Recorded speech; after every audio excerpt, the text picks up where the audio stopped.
Savez-vous que les plus beaux trésors se trouvent autour de nous? Parfois, nous ne voyons pas leur véritable valeur, car nous pensons que la richesse n'est que matérielle. Pourtant, il existe des biens insoupçonnés qui pourraient nous combler de bonheur et de gloire.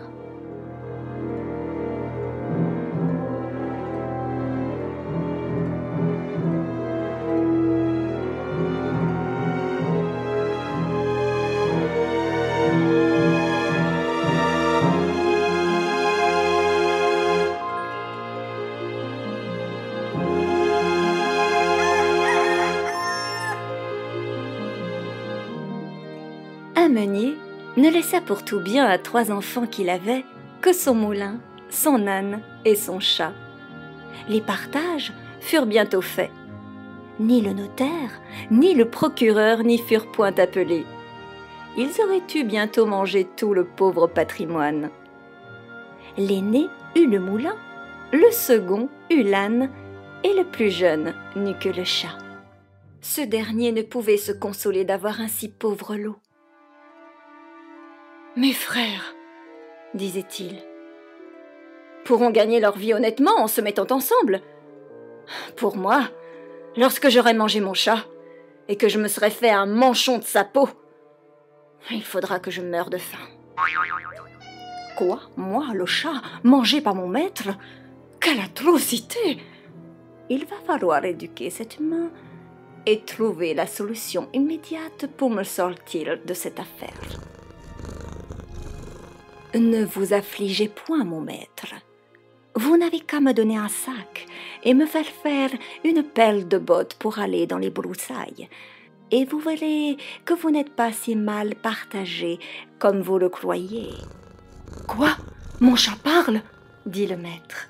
« Bien sûr, fais ce que je te dis, et tu verras. » Quoique le maître du chat ne fît pas grand fond là-dessus, il lui avait vu faire tant de tours de souplesse pour prendre des rats et des souris, comme quand il se pendait par les pieds ou qu'il se cachait dans la farine pour faire le mort, qu'il ne désespéra pas d'en être secouru dans sa misère. Lorsque le maître lui donna une paire de bottes, quelque chose d'incroyable se produisit.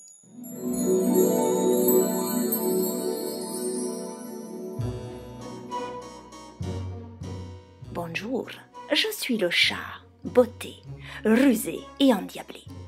Je viens te servir, ô mon maître, et faire de toi l'homme le plus riche de la contrée. » Le chat, mettant son sac à son cou, il en prit les cordons avec ses 2 pattes de devant et s'en alla dans une garenne où il y avait un grand nombre de lapins. Il mit du son et des lacerons dans son sac, et s'étendant comme s'il eût été mort, il attendit que quelques jeunes lapins, peu instruits encore des ruses de ce monde, vinssent se fourrer dans son sac pour manger ce qu'il avait mis. À peine fut-il couché qu'il eut satisfaction. Un jeune étourdi de lapin entra dans son sac, et le maître chat, tirant aussitôt les cordons, le prit et le tua sans miséricorde. « Ah bah pauvre de moi! Ah bah tant pis! Ah bah tant pis, ma bonne histoire, au revoir. » Tout glorieux de sa proie, il s'en alla chez le roi et demanda à lui parler. On le fit monter à l'appartement de sa majesté, où étant entré, il fit une grande révérence au roi et lui dit: « Voilà, sire, un lapin de Garenne que monsieur le marquis de Carabas. C'était le nom qu'il lui prit en gré de donner à son maître. M'a chargé de vous présenter de sa part. »« Dis à ton maître, répondit le roi, que je le remercie et qu'il me fait plaisir. » Une autre fois, le chat alla se cacher dans un blé, tenant toujours son sac ouvert. Et lorsque 2 perdrix y furent entrées, il tira les cordons et les prit toutes 2. Il alla ensuite les présenter au roi, comme il avait fait avec le lapin de Garenne. Le roi reçut encore avec plaisir les 2 perdrix et lui fit donner à boire. Le chat continua ainsi pendant 2 ou 3 mois à porter de temps en temps au roi du gibier de la chasse de son maître. Un jour, qu'il sut que le roi devait aller à la promenade sur le bord de la rivière avec sa fille, la plus belle princesse du monde, il dit à son maître: « Si vous voulez suivre mon conseil, votre fortune est faite. Vous n'avez qu'à vous baigner dans la rivière, à l'endroit que je vous montrerai, et ensuite me laisser faire. » Le maître fit ce que son chat lui conseillait, sans savoir à quoi cela serait bon. Dans le temps qu'il se baignait, le roi vint à passer, et le chat se mit à crier de toutes ses forces: « Au secours, au secours! Voilà monsieur le marquis de Carabas qui se noie !» À ce cri, le roi mit la tête à la portière, et reconnaissant le chat qui lui avait apporté tant de fois du gibier, il ordonna à ses gardes qu'on allât vite au secours de monsieur le marquis de Carabas. Pendant qu'on retirait le pauvre maître de la rivière, le chat s'approcha du carrosse et dit au roi que dans le temps que son maître se baignait, il était venu des voleurs qui avaient emporté ses habits, quoiqu'il eût crié aux voleurs de toutes ses forces. Le drôle les avait cachés sous une grosse pierre. Le roi ordonna aussitôt aux officiers de sa garde-robe d'aller quérir un de ses plus beaux habits pour monsieur le marquis de Carabas. Et lorsque le fils du meunier les eut endossés, il faut avouer, ma foi, qu'il avait fière allure. La jolie princesse sentit battre son cœur quand l'élégant jeune homme s'inclina devant elle. Et une lueur très douce passa dans ses yeux alors qu'elle le regardait. Le roi voulut qu'il montât dans son carrosse et qu'il fût de la promenade. Le chat, ravi de voir que son dessein commençait à réussir, prit les devants et ayant rencontré des paysans qui fauchaient un pré, il leur dit: « Bonnes gens qui fauchez, si vous ne dites pas au roi que le pré que vous fauchez appartient à monsieur le marquis de Carabas, vous serez tous hachés menus comme chair à pâté. » Un peu plus tard, le roi ne manqua pas de demander aux faucheurs à qui appartenait ce pré. « C'est à monsieur le marquis de Carabas !» dirent-ils tous ensemble, car la menace du chat leur avait fait très peur. « Vous avez là un très bel héritage !» dit le roi au marquis de Carabas. « Vous voyez, sire, » répondit le marquis, « c'est un pré qui ne manque point de rapporter abondamment toutes les années. » Le chat, qui allait devant le carrosse, disait toujours la même chose à tous ceux qu'il rencontrait. Et le roi était étonné des grands biens de monsieur le marquis de Carabas.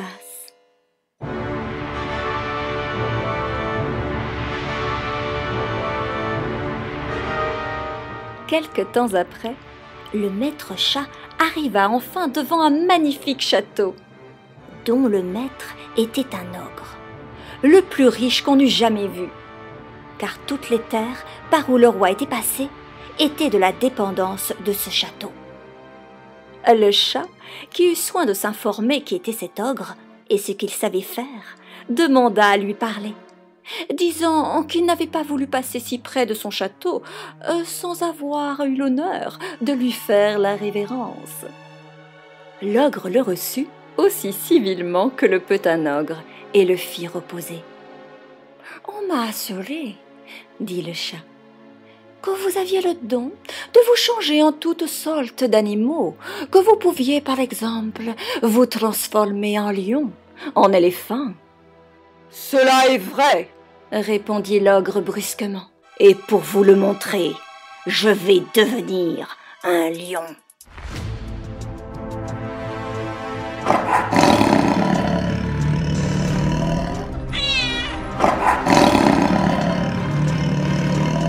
Le chat fut si effrayé de voir un lion devant lui qu'il gagna aussitôt les gouttières, non sans peine et sans péril, à cause de ses bottes qui ne valaient rien pour marcher sur les tuiles. Quelque temps après, le chat, ayant vu que l'ogre avait quitté sa première forme, descendit et avoua qu'il avait eu bien peur. « On m'a assuré encore, dit le chat, mais je ne saurais le croire, que vous aviez aussi le pouvoir de prendre la forme des plus petits animaux. Par exemple, de vous changer en un rat, en une souris. Je vous avoue que je tiens cela tout à fait impossible. Impossible? Reprit l'ogre. Vous allez voir.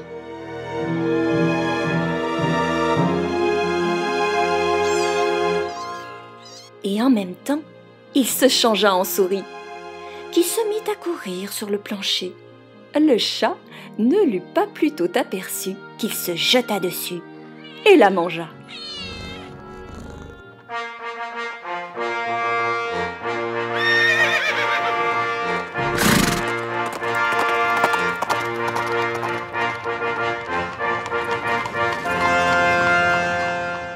Cependant, le roi qui vit en passant le beau château de l'ogre voulut entrer dedans.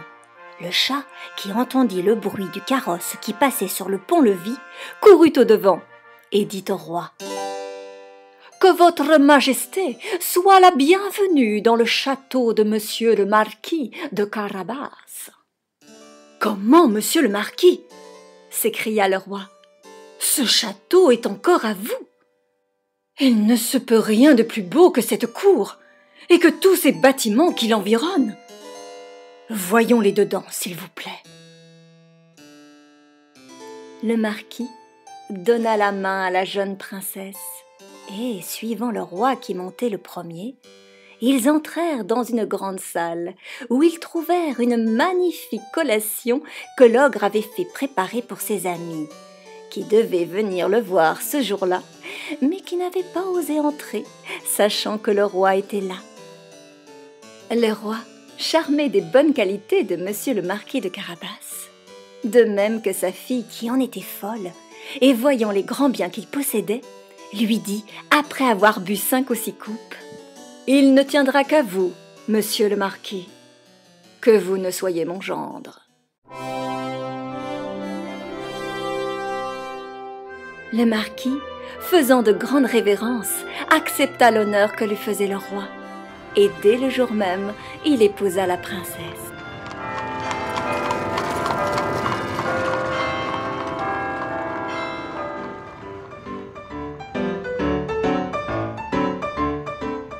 Le chat devint grand seigneur et ne courut plus après les souris que pour se divertir.